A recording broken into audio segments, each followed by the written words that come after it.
El zumbido del transformador era el único latido de aquel pueblo a las 3 de la madrugada. Un zumbido grave, constante, que se metía en los huesos y vibraba en el suelo de madera de la vieja oficina de correos. Yo era el sistema nervioso de aquel lugar dormido.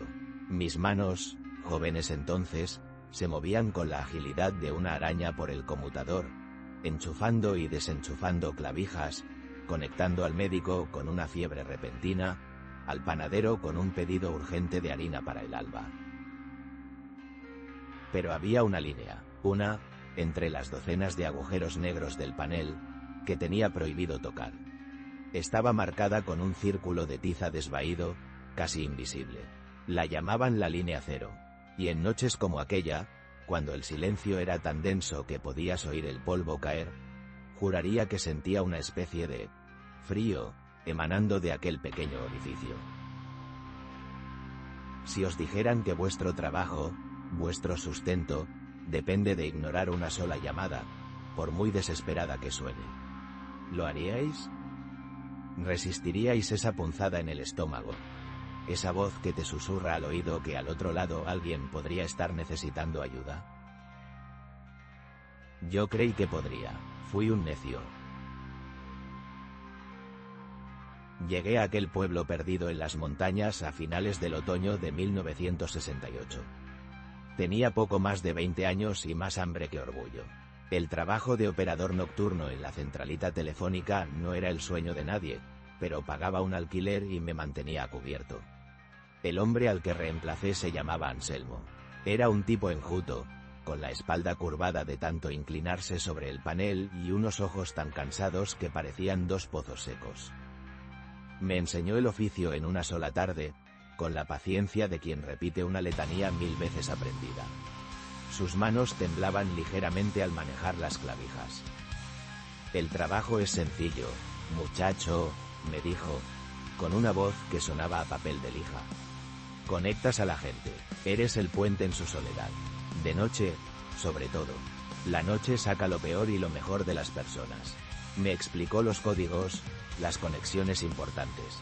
El doctor, el cuartel de la Guardia Civil, la estación de tren. Todo parecía normal, aburrido, incluso.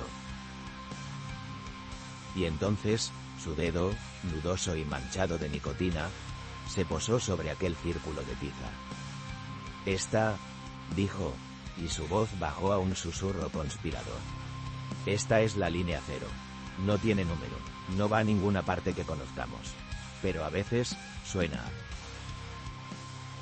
Se detuvo, mirándome fijamente, como si quisiera leer mi alma. Tu único trabajo, la regla más importante de todas, es no contestar jamás. No importa lo que oigas. No importa cuántas veces suene. No conectes esa clavija. Finge que no existe. ¿Entendido? Asentí, aunque la pregunta me quemaba en los labios. ¿Por qué? ¿Qué era? ¿Una línea de prueba? ¿Una conexión militar secreta? Anselmo pareció adivinar mi curiosidad y una sombra de ¿pena? ¿Miedo? Cruzó por su rostro. Hay trabajos, muchacho, en los que es mejor no preguntar. Te pagan por hacer, no por entender. El que estaba antes que yo tampoco preguntó. Y el de antes que él, tampoco. Es una tradición. Me dio una palmada en el hombro, una palmada que se sintió pesada, cargada de años de silencio. Haz tu trabajo, ignora la línea cero, y todo irá bien. Al día siguiente, Anselmo se había ido del pueblo. Nadie supo a dónde, simplemente, se desvaneció, dejándome solo con el zumbido del conmutador y su extraña advertencia. Las primeras semanas fueron de una calma absoluta. Me aprendí los patrones del pueblo. La señora Elvira llamando a su hermana en la ciudad a las 10 en punto para contarse las mismas penas. El alcalde llamando a su chofer a las 6 de la mañana. Llamadas rutinarias, predecibles. La línea cero permanecía muda. El círculo de tiza empezó a parecerme una broma de viejo, una novatada para asustar al novato. Empecé a sentirme cómodo en mi soledad, en mi pequeño reino de cables y luces parpadeantes. El silencio de la noche se convirtió en mi compañero. Hasta que una noche de diciembre, con la nieve golpeando suavemente los cristales, ocurrió. Una diminuta luz roja, junto al orificio de la línea cero, comenzó a parpadear. Lenta, intermitente, no había campana, ni zumbador, solo esa luz silenciosa, pulsando en la penumbra como un corazón enfermo. Me quedé helado, mi propia respiración me pareció un estruendo. Recordé las palabras de Anselmo. No importa lo que oigas. Pero no oía nada, solo la luz. Parpadeó durante unos 10 minutos y luego, se apagó. Sentí un alivio tan profundo que me temblaron las piernas. Pero esa noche, el sueño no vino. Cada vez que cerraba los ojos, veía esa lucecita roja parpadeando. Una semana después, volvió a encenderse. Esta vez, cogí los auriculares, los que usaba para monitorizar la calidad de las líneas, y sin conectar la clavija, acerqué el receptor al orificio de la línea cero. Al principio solo oí estática, un ruido blanco, como el de una radio mal sintonizada. Pero si me concentraba, muy al fondo de aquel mar de ruido, creí percibir algo más.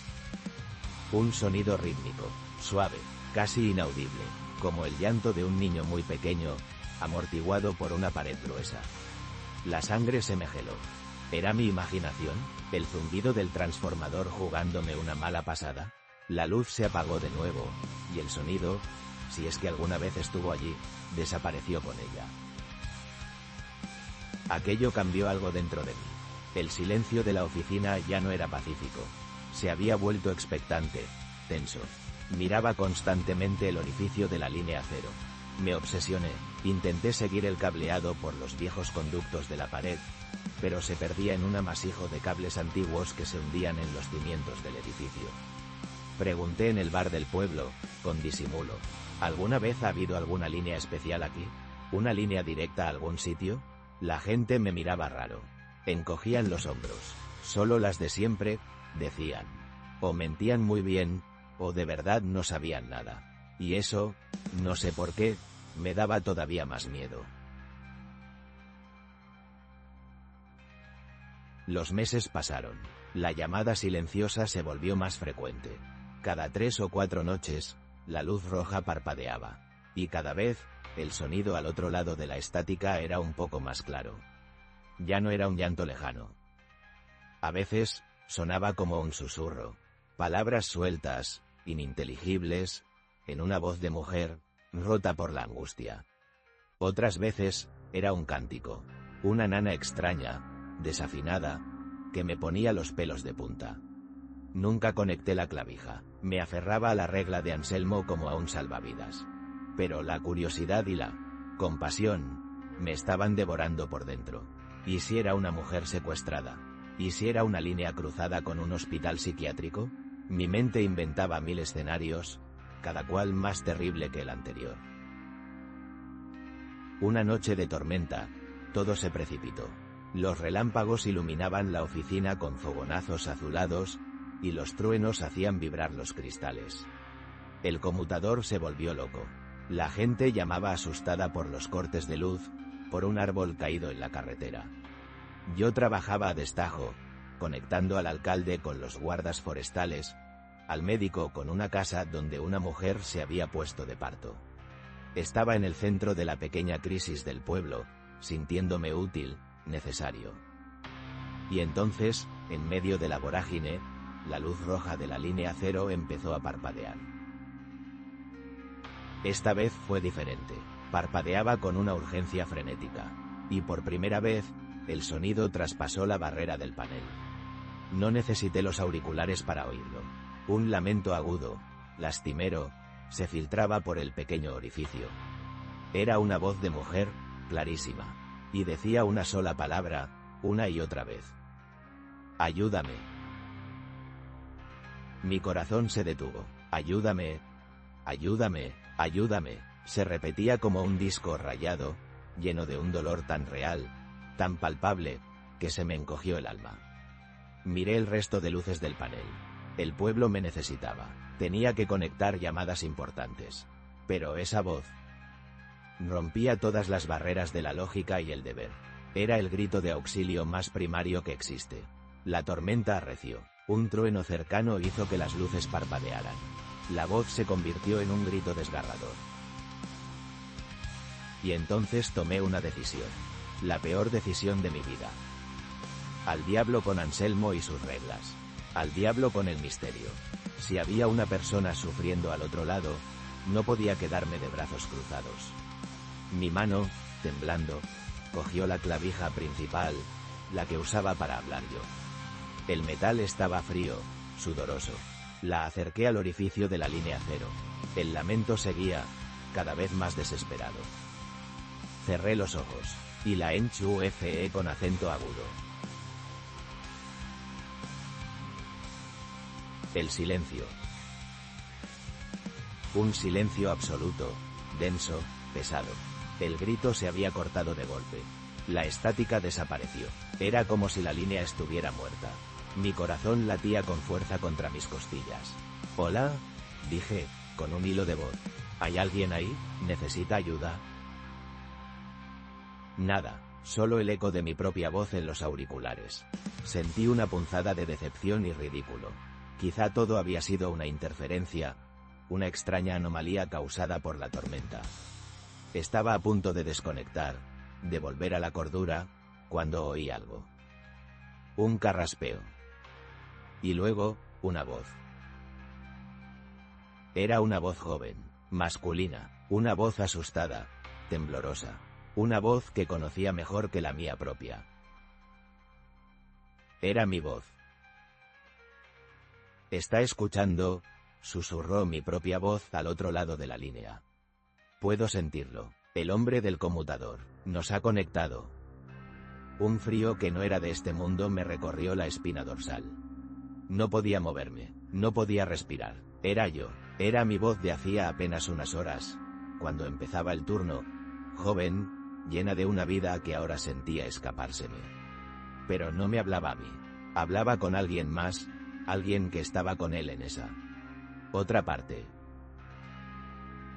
«¿Qué hacemos?», susurró otra voz, esta vez desconocida, femenina y aterrorizada. «Nos ha encontrado. Te dije que no usaras esta línea». «Tenía que intentarlo», respondió mi voz, la voz del otro lado. «Pensé que era una salida. Pero solo es una ventana. Y él está al otro lado, mirando».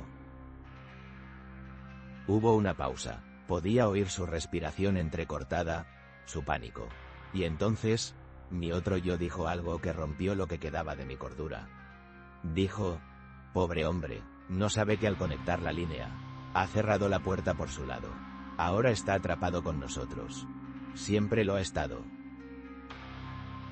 Arranqué la clavija del panel con una violencia que casi lo rompe. Caí hacia atrás con la silla, golpeándome la cabeza contra la pared.